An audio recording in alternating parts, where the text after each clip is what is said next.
Rajeev sir, I have one question to you as well. That nowadays there are a lot of subspecialties. So a lot of PGs do have in their minds that we need to go for scopy, we need to go for plasty, and even from the second year onwards, they start thinking of those specialties instead of spending their time in understanding the basic concepts of orthopedics.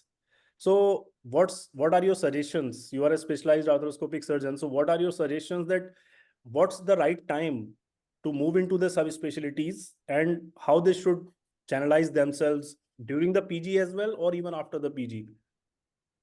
Very nice question, Ravi. And I think this is a very important thing we are facing in our day-to-day practice and fellowship program also.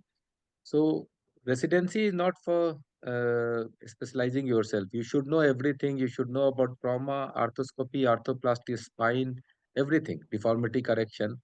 And then after doing your completing your residency, you should go for your senior residency. Complete your senior residency for 3 years, and then after completing your senior residency program, plan for your super specialty or subspecialty in which subspecialty you want to go.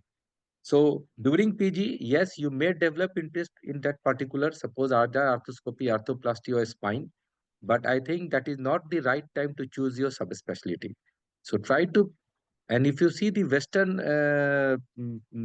training program, they are for 6 or 7 years. So after 7 years only, they ask you or they suggest you to choose your subspecialty, or you are consultant after 7 or 8 years of training program. So I think Indian training program is also designed like that. And in Delhi, I think it's very common to complete your residency, then you complete your SRC, and then you plan for your subspecialty or super specialty training program. And I think we have enough fellowship opportunity in India and abroad.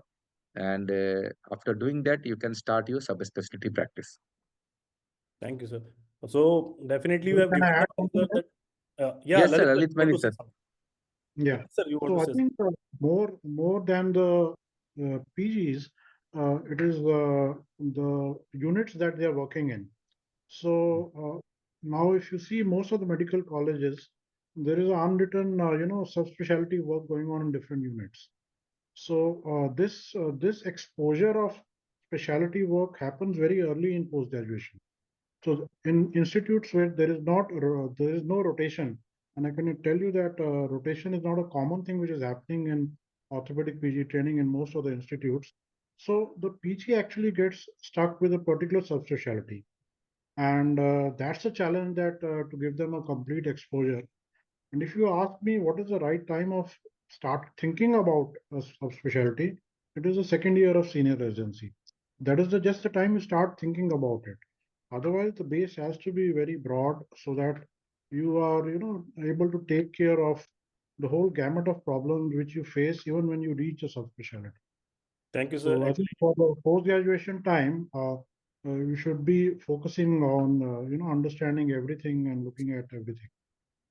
Thank you, sir. Actually, both of you, Rajeev sir, and you have excellently answered basically, this is the crux of the issues nowadays. Because even during the residency, their PG days, and even just after completing their PG, they move to work fellowships. So ultimately, they lack the basic understanding of orthopedics. So that's the major concern nowadays, actually. Yes. So it has been rightly been explained by you and Rajeev sir.